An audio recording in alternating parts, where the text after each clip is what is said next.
এই ভিডিওটাতে দেখুন কতটা অমানুষ হলে এমনটা কাজ করে। একজন গরিব মানুষের ভ্যানের হাওয়া খুলে দিচ্ছে, নিজেকে হিরো দেখাতে চাইছে, হিরো হয়ে গেছে। এবার আপনারা প্রতিবাদ করবেন না? এই কাজটা কি এ ঠিক করেছে? যাকে ভদ্রলোকের পোশাকে দেখছেন আসলে এ ছোট লোক। ছোট লোক বলেই এই কাজটা করতে পারছে। আজকে সে বলছে রাস্তার পাশে ভ্যানটা রেখেছে, ভালোভাবে তো বলতেই পারতো যে ভ্যানটা সরিয়ে নাও। এই কাজটা কি ঠিক করা হয়েছে?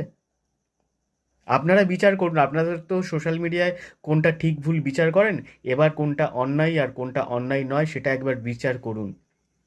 ভিডিওটা না দেখি বাজারে গেলাম, গিয়ে দেখি এসে দেখি ভ্যানের হাওয়া সারি দিয়েছে। নিজে স্কুটি চালিয়ে যাচ্ছে, তার মাথায় হেলমেট কই যদি প্রশ্ন করা হয়? একটা গরিব মানুষের ভ্যানের হাওয়া খুলে দিচ্ছে চাকায়। আপনারা এর বিচার করুন আর ভিডিওটা শেয়ার করুন, যাতে এই রকম মুখোশ পরা ভদ্রলোকগুলো এই রকম গরিবের ওপর অন্যায়ভাবে অত্যাচার না করতে পারে। Thank you.